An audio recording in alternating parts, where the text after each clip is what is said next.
जब जीवन की किसी गहराई में उतरकर देखा जाता है, तब यह स्पष्ट होने लगता है कि जो ऊपर से क्रोध दिखाई देता है वह हमेशा क्रोध नहीं होता। कई बार वह करुणा की सबसे अंतिम और तीव्र भाषा होता है। नरसिंह भगवान का रहस्य यहीं से आरंभ होता है।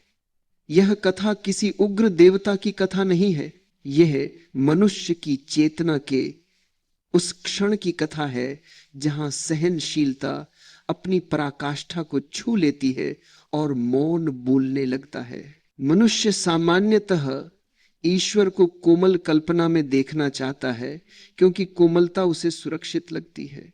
वह चाहता है कि ईश्वर भी उसकी ही तरह सुविधा में रहे, शांति में रहे, समझौते में रहे। पर सत्य कभी समझौता नहीं करता। सत्य प्रतीक्षा करता है, बहुत देर तक प्रतीक्षा करता है। वह बार बार संकेत देता है, बार बार अवसर देता है। लेकिन जब असत्य अपनी जड़ें बहुत गहरी कर लेता है, जब अहंकार स्वयं को सर्वशक्तिमान समझने लगता है, तब सत्य को उग्र होना पड़ता है। यह उग्रता किसी को दंड देने के लिए नहीं होती, बल्कि जीवन को बचाने के लिए होती है। हिरण्यकशिपु केवल एक राजा नहीं है, वह हर उस मनुष्य का प्रतीक है जो अपने ज्ञान, अपनी सत्ता, अपने तर्क और अपनी उपलब्धियों के कारण स्वयं को सर्वोच्च मान बैठता है। वह कहता है कि ईश्वर यदि कहीं है तो वह मैं हूं। वह यह भी कहता है कि जो मेरी बात से सहमत नहीं वह शत्रु है। यह अहंकार केवल राजमहलों में नहीं रहता, यह साधारण मनुष्य के भीतर भी रहता है। जब कोई व्यक्ति अपने विचारों को ही अंतिम सत्य मान लेता है, तब वही हिरण्यकशिपु उसके भीतर जन्म लेता है। प्रहलाद कोई असाधारण बालक इसलिए नहीं है कि वह किसी विशेष कुल में जन्मा, बल्कि इसलिए कि वह भीतर से खाली था। जहां अहं नहीं होता वहां भय भी नहीं होता। प्रहलाद का साहस किसी विद्रोह से नहीं आया था, वह किसी क्रांति की योजना नहीं बना रहा था। वह बस सत्य में स्थित था। वह कह रहा था कि जो है वही है। ईश्वर को सिद्ध करने की उसे कोई आवश्यकता नहीं थी, उसका होना ही उसकी प्रार्थना था। यहां एक बहुत सूक्ष्म बात समझने की है। प्रहलाद अपने पिता के विरुद्ध नहीं था, उसके मन में कोई द्वेष नहीं था। वह न तो क्रोध में था न विरोध में, वह बस सच्चाई में था। और सच्चाई जब निर्दोष होती है तब वह सबसे अधिक खतरनाक हो जाती है अहंकार के लिए। अहंकार झूठ से लड़ सकता है, पर सत्य के सामने वह नंगा हो जाता है। हिरण्यकशिपु ने हर सीमा पार कर दी। उसने आग में डलवाया, जल में डलवाया, हाथियों के पैरों तले कुचलवाया, विष पिलवाया। यह सब बाहरी हिंसा थी, पर असली हिंसा यह थी कि वो प्रहलाद के विश्वास को तोड़ना चाहता था। वो चाहता था कि प्रहलाद कह दे कि ईश्वर नहीं है, क्योंकि यदि एक बालक भी ईश्वर को मान ले तो हिरण्यकशिपु का पूरा साम्राज्य हिलने लगता है। यहां नरसिंह का रहस्य धीरे धीरे आकार लेता है। ईश्वर तुरंत प्रकट नहीं होता, वह तब तक प्रतीक्षा करता है जब तक कि हर संभावना समाप्त न हो जाए। यह प्रतीक्षा करुणा है, यह धैर्य है, यह सहनशीलता है। लेकिन जब अहंकार स्वयं को अमर घोषित कर देता है, जब वह कहता है कि मैं न दिन में मरूंगा, न रात में, न भीतर न बाहर, न मनुष्य से न पशु से, तब वह स्वयं सत्य को चुनौती दे देता है। सत्य चुनौती को स्वीकार करता है, पर अपनी शर्तों पर नहीं, बल्कि अस्तित्व की शर्तों पर। इसलिए नरसिंह न मनुष्य है न पशु, वह संध्या का क्षण है। जब दिन और रात के बीच का भेद मिट जाता है, वह द्वार की देहली है, न भीतर न बाहर। वह न हथियार है न निहत्था। वो किसी नियम को तोड़ नहीं रहा, वो यह दिखा रहा है कि नियम सत्य से छोटे होते हैं। नरसिंह का प्रकट होना कोई क्रोध का विस्फोट नहीं है, यह लंबे मौन के बाद का गर्जन है। यह वैसा ही है जैसे बादल बहुत देर तक आकाश में घूमते रहे और फिर अचानक बिजली चमक जाए। बिजली का चमकना हिंसा नहीं है, वह शुद्धिकरण है। वह वातावरण को नया कर देती है। जब नरसिंह प्रकट होते हैं तब लोग केवल उनके नाखून देखते हैं, उनकी दहाड़ सुनते हैं, पर वे उनकी आंखों को नहीं देखते। उन आंखों में कोई घृणा नहीं है, वहां करुणा है, पर वह करुणा मीठी नहीं है। वह करुणा शल्य चिकित्सक की तरह है जो चाकू चलाता है, पर मारने के लिए नहीं, बचाने के लिए। हिरण्यकशिपु का वध किसी व्यक्ति की हत्या नहीं है, वह एक भ्रम का अंत है। वह उस विचार का अंत है जो कहता है कि मैं ही सब कुछ हूं। और जैसे ही यह भ्रम टूटता है वैसे ही संसार में संतुलन लौट आता है। प्रहलाद न नाचता है, न उत्सव मनाता है, क्योंकि जिसने सत्य को देखा उसके लिए विजय भी मौन होती है। नरसिंह का क्रोध हमें यह सिखाने नहीं आता कि क्रोध अच्छा है, वह यह दिखाने आता है कि जब करुणा को बार बार ठुकराया जाता है तब वही करुणा उग्र रूप ले लेती है। जैसे मां बच्चे को समझाती है प्यार से बार बार, पर जब बच्चा आग में हाथ डालने पर अड़ा रहता है तब वही मां झिड़कती भी है, कभी कभी कठोर भी हो जाती है। उस कठोरता के पीछे भी प्रेम ही होता है। यह कथा बाहर की नहीं है, ये भीतर की है। हर मनुष्य के भीतर एक प्रहलाद है जो सरल है, जो भरोसे से भरा है। और हर मनुष्य के भीतर एक हिरण्यकशिपु भी है जो नियंत्रण चाहता है, जो प्रमाण चाहता है, जो सत्ता चाहता है। जब भीतर का हिरण्यकशिपु बहुत शक्तिशाली हो जाता है तब भीतर का नरसिंह प्रकट होता है। वह प्रकट होकर कहता है कि अब बहुत हो चुका। नरसिंह का रहस्य यही है कि ईश्वर बाहर से नहीं आता, वह भीतर से प्रकट होता है। वह किसी मंदिर से नहीं निकलता, वह मनुष्य की चेतना की गहराई से उठता है। और जब वह उठता है तब वो किसी एक के लिए नहीं होता, वो पूरे अस्तित्व के लिए होता है। इसलिए जो केवल उग्रता देखता है वह अधूरा देखता है, जो केवल करुणा देखता है वह भी अधूरा देखता है। पूर्ण दृष्टि वही है जो समझ सके कि उग्रता और करुणा विरोधी नहीं है, वे एक ही ऊर्जा के दो छोर हैं। जब प्रेम अस्वीकार किया जाता है तब वो शक्ति बन जाता है। नरसिंह भगवान का रहस्य यही है कि ईश्वर कोमल भी है और उग्र भी, पर दोनों में उसका उद्देश्य एक ही है, मनुष्य को जगाना। जब तक मनुष्य सोया रहता है ईश्वर प्रतीक्षा करता है, और जब नींद बहुत गहरी हो जाती है तब वह झकझोरता है। ये झकझोरना दंड नहीं है, अंतिम करुणा है। जब उग्रता का दृश्य घट चुका होता है, जब शोर थम चुका होता है, जब गर्जना मौन में विलीन हो जाती है, तब जो बचता है वही असली कथा है। नरसिंह भगवान का रहस्य वहीं से और गहरा होता है जहां सामान्य दृष्टि देखना बंद कर देती है। अधिकांश लोग घटना को देखते हैं, पर जो घटने के बाद शेष रहता है वही सत्य का संकेत देता है। स्तंभ टूटता है, बाहर से देखने पर वह केवल पत्थर का ढेर लगता है, पर भीतर से देखने पर वह जमी हुई चेतना का प्रतीक है। मनुष्य के भीतर भी ऐसे ही कई स्तंभ खड़े हैं, विश्वास के नाम पर, परंपरा के नाम पर, तर्क के नाम पर, भय के नाम पर। वे स्तंभ इतने पुराने हो जाते हैं कि मनुष्य उन्हें अपना अस्तित्व समझने लगता है। उसे लगता है कि यदि ये टूट गए तो वह भी टूट जाएगा। पर सत्य यह है कि जब तक वे खड़े रहते हैं तब तक भीतर का देवत्व कैद रहता है। स्तंभ का टूटना कोई दुर्घटना नहीं है, वह चेतना का विस्फोट है। जब असत्य बहुत समय तक दबाव बनाता है तब सत्य भीतर से धक्का देता है। यह धक्का बाहर से नहीं आता, कोई ईश्वर आकर पत्थर नहीं तोड़ता। स्वयं मनुष्य की चेतना अपनी कैद से मुक्त होने का साहस जुटाती है, और जब वह साहस जुटा लेती है तब किसी बाहरी सहायता की आवश्यकता नहीं रहती। नरसिंह का प्रकट होना नियमों का उल्लंघन नहीं है, यह नियमों की सीमाओं को उजागर करना है। मनुष्य नियमों में सुरक्षा ढूंढता है क्योंकि नियम उसे नियंत्रण का भ्रम देते हैं। वह सोचता है कि यदि सब कुछ नियमों के अनुसार है तो कुछ भी अनहोनी नहीं होगी, पर जीवन नियमों से बड़ा है। सत्य किसी अनुबंध पर हस्ताक्षर नहीं करता, वह स्वतः घटित होता है। हिरण्यकशिपु का पूरा जीवन नियमों के जाल में बंधा हुआ था। उसने मृत्यु को भी नियमों में बांधने की कोशिश की। न दिन न रात, न भीतर न बाहर, न अस्त्र न शस्त्र। यह केवल अमर होने की इच्छा नहीं थी, यह अस्तित्व को चुनौती थी। यह कहना था कि अब सत्य भी मेरी अनुमति से चलेगा।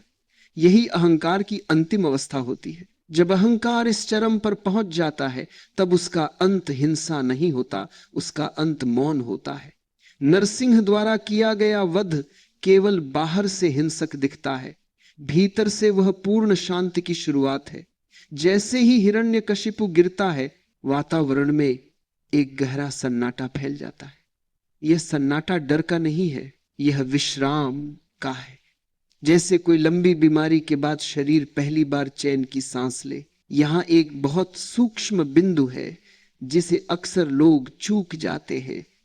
नरसिंह उस क्षण भी क्रोध में नहीं है, उनका उग्र रूप भी सजग है। यह अचेत क्रोध नहीं है जो मनुष्य में होता है। मनुष्य का क्रोध प्रतिक्रिया है, नरसिंह की उग्रता उत्तरदायित्व है। प्रतिक्रिया अतीत से आती है, उत्तरदायित्व वर्तमान से। प्रतिक्रिया में अंधापन होता है, उत्तरदायित्व में पूर्ण दृष्टि। हिरण्यकशिपु का अंत होते ही कोई उत्सव नहीं होता, कोई जय घोष नहीं होता, कोई विजय गीत नहीं गाया जाता, क्योंकि यहां किसी ने किसी को हराया नहीं है। यहां एक भ्रम समाप्त हुआ है, और जब भ्रम समाप्त होता है तो शोर की आवश्यकता नहीं होती। शोर तो तभी होता है जब भीतर कुछ अधूरा रह जाता है। प्रहलाद उस दृश्य को देखता है, पर उसमें कोई उत्तेजना नहीं है, उसके भीतर कोई गर्व नहीं है कि उसका विश्वास सही सिद्ध हो गया। क्योंकि जिसने सत्य को जाना है, वह सिद्ध करने की दौड़ से बाहर हो जाता है। उसके लिए सत्य कोई तर्क नहीं, एक अनुभव है, और अनुभव को प्रमाण की आवश्यकता नहीं होती। यहां भक्ति का एक नया आयाम खुलता है। भक्ति कोई मांग नहीं है। प्रहलाद ने कभी यह नहीं कहा कि ईश्वर आकर मेरे पिता को मार दे। उसने तो बस इतना कहा कि जो है वही है। वह अपने विश्वास के साथ खड़ा रहा, बिना किसी अपेक्षा के। और जब अपेक्षा नहीं होती, तभी करुणा घटित होती है। मनुष्य प्रार्थना को सौदे की तरह करता है। वह कहता है, यदि तुम यह कर दो तो मैं वह करूंगा। यह भक्ति नहीं है, यह व्यापार है। प्रहलाद की भक्ति में कोई शर्त नहीं थी, वह किसी परिणाम की प्रतीक्षा नहीं कर रहा था। इसलिए जो घटा वह अप्रत्याशित था, पर आवश्यक था। नरसिंह का शांत होना भी उतना ही रहस्यमय है जितना उनका उग्र होना। जैसे ही हिरण्यकशिपु का अहं गिरता है, वैसे ही नरसिंह की उग्रता भी विलीन होने लगती है, क्योंकि अब उसका प्रयोजन पूरा हो चुका है। उग्रता साधन थी, लक्ष्य नहीं। जैसे सर्जन शल्य क्रिया के बाद औजार रख देता है, वैसे ही उग्रता भी विश्राम में चली जाती है। यह दृश्य हमें एक गहरी बात सिखाता है। जीवन में साधन को लक्ष्य मत बनाओ, क्रोध को पकड़े मत रहो, कठोरता को अपनी पहचान मत बनाओ। जब तक आवश्यकता है तब तक जागृत रहो, और जब आवश्यकता समाप्त हो जाए तब पूर्ण विश्राम में उतर जाओ। यही संतुलन है। मनुष्य अक्सर अपने क्रोध को सही ठहराने के लिए धर्म का सहारा लेता है। वह कहता है कि मैं तो सत्य के लिए क्रोधित हूं, पर उसके भीतर देखने पर केवल असंतोष और घाव मिलते हैं। नरसिंह का क्रोध घाव से नहीं आता, वह पूर्णता से आता है। वहां कोई व्यक्तिगत पीड़ा नहीं है, वहां कोई अपमान नहीं है, वहां केवल करुणा की तीव्रता है। इसलिए यह कथा मनुष्य को हिंसक बनने की अनुमति नहीं देती, यह उसे सजग बनने का निमंत्रण देती है। यह कहती है कि यदि तुम्हारे भीतर उग्रता उठ रही है, तो पहले देखो कि वह किस स्रोत से आ रही है। यदि वह भय से आ रही है, तो वह विनाशकारी होगी। यदि वह अहं से आ रही है, तो वो अंधी होगी। पर यदि वो करुणा से आ रही है, तो वो शुद्धिकरण करेगी। स्तंभ के टूटने के बाद जो खाली स्थान बनता है, वही मंदिर है। मंदिर ईंट और पत्थर से नहीं बनता, मंदिर उस रिक्तता से बनता है जहां अहं गिर चुका हो, जहां कुछ भी थोपने वाला शेष न हो, उस रिक्तता में ही ईश्वर प्रकट होता है। नरसिंह कोई दूर बैठा हुआ देवता नहीं है, वह मनुष्य की चेतना की वह अवस्था है जहां समझ और साहस एक हो जाते हैं। समझ अकेली हो तो वह कायर बन जाती है, साहस अकेला हो तो वह अंधा हो जाता है। जब दोनों मिलते हैं तब भीतर का नरसिंह जन्म लेता है। ये कथा कहती है कि जीवन में कुछ क्षण ऐसे आते हैं जहां तटस्थ रहना भी अन्याय बन जाता है, वहां करुणा को उग्र होना पड़ता है।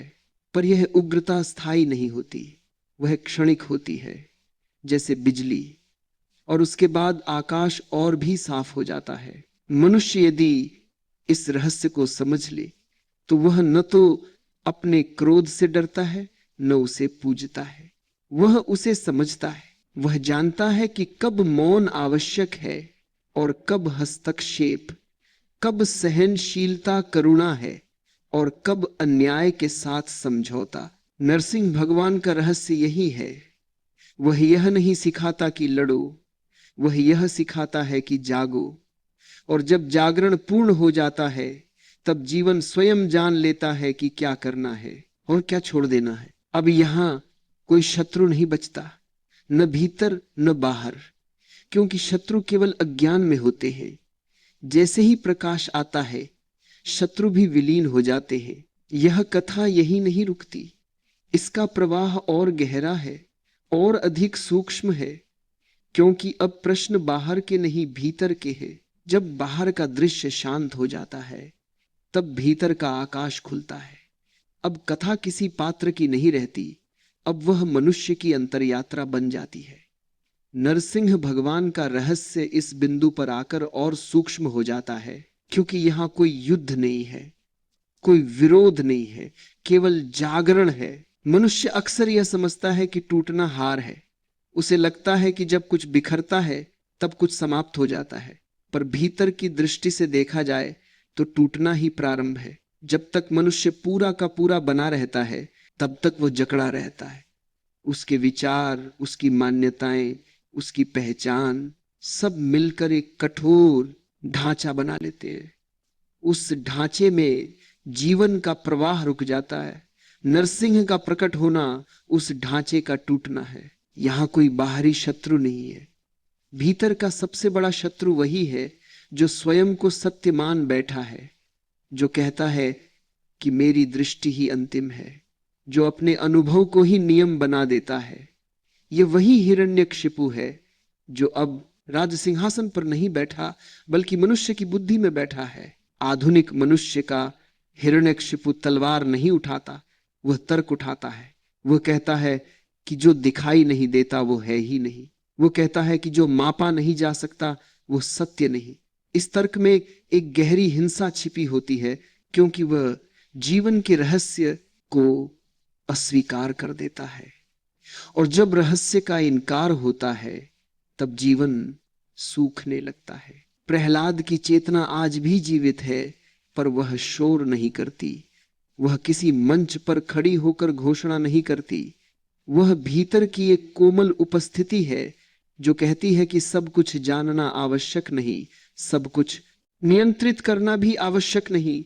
भरोसा भी एक प्रकार का ज्ञान है, पर वह ज्ञान जो अहं से मुक्त होता है, यह भरोसा ही वह भूमि है जहां भीतर का नरसिंह जन्म लेता है। यह जन्म किसी उन्माद से नहीं होता, यह जन्म बड़ी शांति से होता है।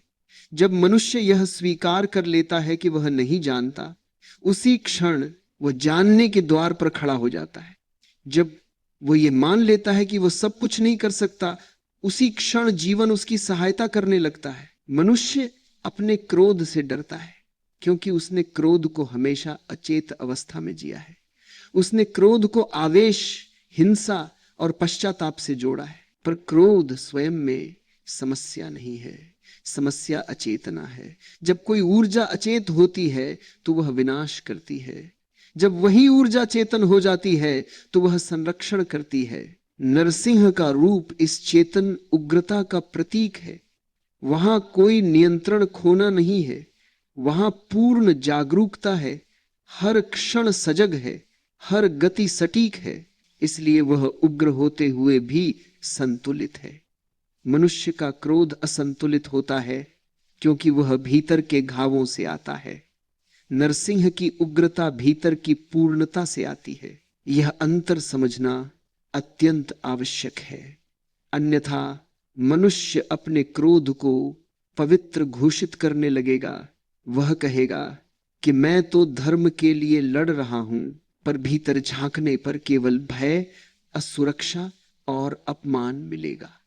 नरसिंह का संदेश यह नहीं है कि अपने क्रोध को सही ठहराओ। उसका संदेश है कि अपने भीतर देखो। जब भीतर देखना शुरू होता है तब कई परतें गिरने लगती हैं। पहले गिरती है वह परत जो दूसरों को दोष देती है, फिर गिरती है वह परत जो स्वयं को निर्दोष घोषित करती है, और अंत में गिरती है वह परत जो कहती है कि मैं अलग हूं। जब यह परत गिरती है तब द्वैत समाप्त हो जाता है।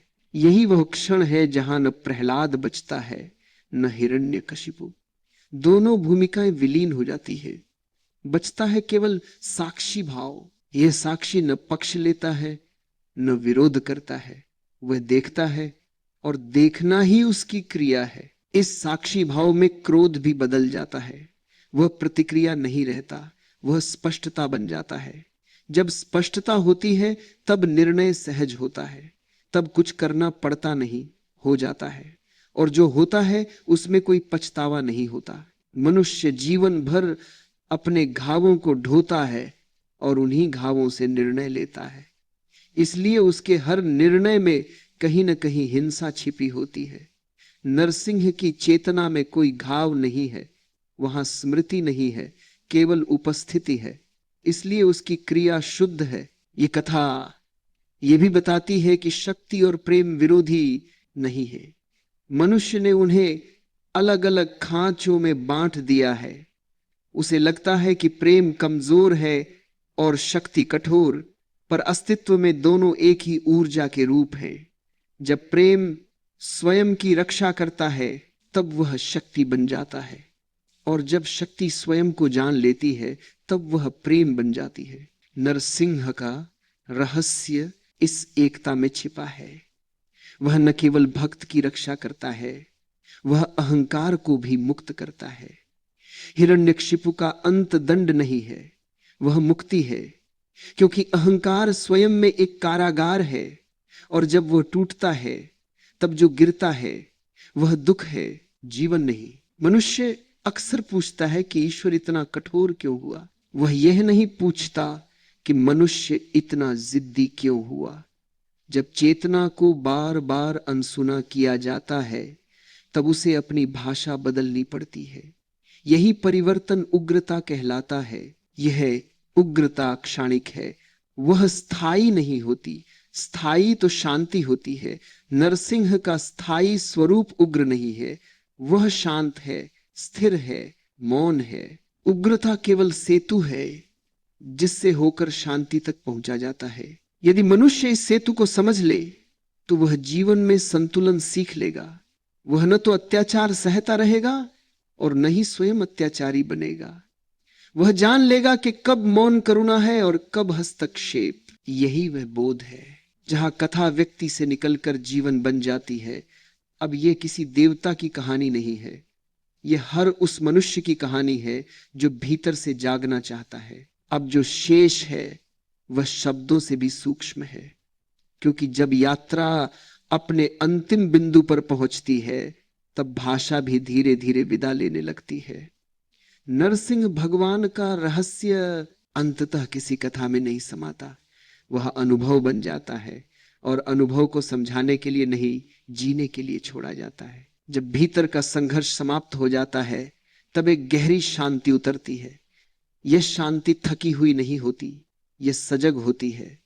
इसमें कोई बोझ नहीं होता, कोई स्मृति नहीं होती। यहां न अतीत का पश्चाताप रहता है न भविष्य की चिंता। यह वही क्षण है जहां नरसिंह का उग्र रूप पूरी तरह लीन हो जाता है और केवल उपस्थिति शेष रहती है। मनुष्य अक्सर शांति को निष्क्रियता समझ लेता है। उसे लगता है कि जहां कुछ नहीं हो रहा वहां जीवन रुक गया है। पर वास्तविक शांति में जीवन सबसे अधिक सघन होता है। वहां ऊर्जा बिखरी नहीं होती, वो केंद्रित होती है। वहां कुछ करने की हड़बड़ी नहीं होती, फिर भी सब कुछ अपने आप घटित होता रहता है। नरसिंह का अंतिम संदेश यही है कि ईश्वर कोई स्थायी रूप नहीं है, वह परिस्थिति के अनुसार प्रकट होता है। जब संसार अन्याय से भर जाता है तब वह शक्ति बन जाता है। जब मनुष्य टूट चुका होता है तब वह सहारा बन जाता है। और जब सब कुछ संतुलन में आ जाता है तब वह मौन बन जाता है। यह मौन किसी पलायन का मौन नहीं है, यह जागरण का मौन है। इसमें आंखें बंद नहीं होती बल्कि और खुल जाती हैं। इसमें कान बंद नहीं होते बल्कि और संवेदनशील हो जाते। इस मौन में मनुष्य जीवन को बिना किसी फिल्टर के देखने लगता है। अब न कोई शत्रु दिखाई देता है, न कोई मित्र, क्योंकि दोनों अहं की धारणाएं थी।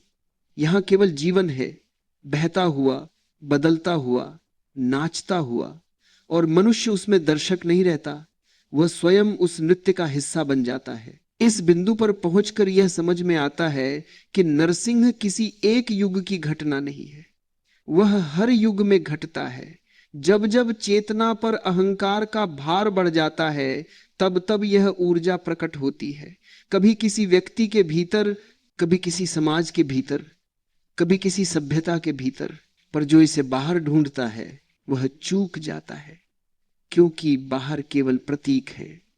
असली घटना भीतर घटती है।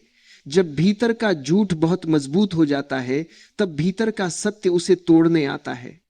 और यह तोड़ना विनाश नहीं है, यह पुनर्जन्म है। मनुष्य को भय लगता है इस टूटन से।